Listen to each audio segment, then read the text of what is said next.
On the very first day I entered the palace, I cast a divination for myself. The hexagram revealed a single truth: do nothing, and you still win.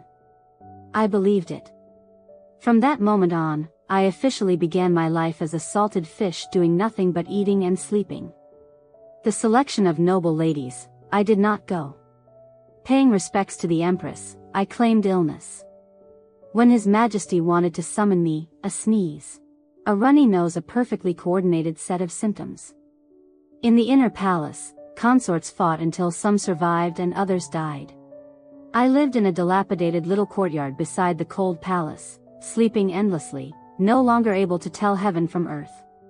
My only frustration was the food from the Imperial kitchen growing increasingly careless: green vegetables and tofu, tofu and green vegetables. After eating like this for so long, even my face felt like it was turning green.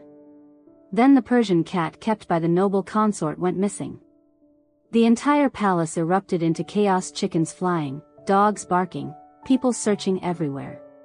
The noise ruined my afternoon nap. With my hair a tangled mess like a bird's nest, I pushed open the creaky, broken courtyard door. I casually picked up a branch and scribbled on the ground, "Check the southeast corner of the Imperial garden, in the third layer of stone crevices of the artificial mountain." Eunuchs and palace maids passing by stared at me as if I were insane. I yawned, turned around, and went back to sleep.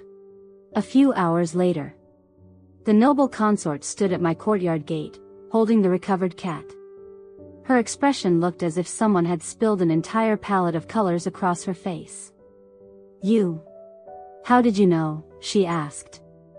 I rubbed my eyes and replied lazily, "I calculated it." The next day, my meal gained an extra chicken leg. Not long after, Consort Lu stormed angrily into my shabby courtyard. "To 10, was it you playing tricks?" The peonies she had carefully tended wilted overnight, petals scattered all over the ground.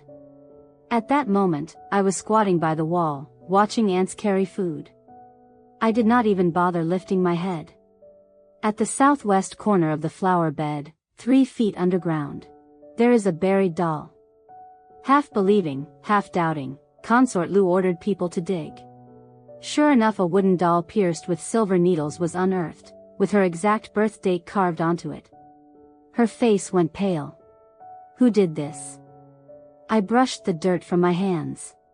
"The maid in your palace wearing plain clothes, with a mole on her left eyebrow." Consort Lu dragged people away at once, her fury fierce enough to wipe out an entire household. It was said the culprit had been hiding for years, and was finally exposed.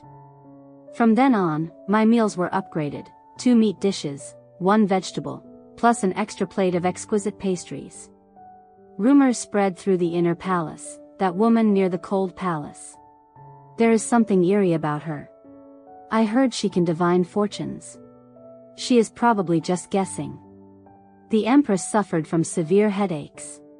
Even the Imperial physicians were helpless. She could not sleep for several nights. The palace of proper conduct felt dim and heavy, as if covered in frost.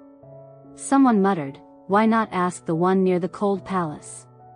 The Empress's personal nanny came in person, eyes probing. "Lady 2. Her Majesty's headaches." At the time, I was lying on a self-made lounge chair, basking in the sun. "Too lazy to open my eyes," I said, under her pillow. "There is a piece of lotus-carved jade under the pillow. Throw it into the lotus pond." The next day, news came from the Palace of Proper Conduct. The Empress slept peacefully, her headache gone. My broken courtyard instantly became lively. Eunuchs and maids lined up with gifts. The Empress rewarded silk, the noble consort gifted jade bracelets. Even the Imperial kitchen became generous. My table had never been so lavish: braised lion's head meatballs, steamed perch, crystal shrimp dumplings. I rubbed my round belly and sighed. Ah. Looks like my salted fish days are coming to an end. And sure enough, trouble arrived. Consort Lu's gaze toward me grew increasingly strange, a mix of suspicion, jealousy, and calculation. In the Imperial garden, she coincidentally blocked my path.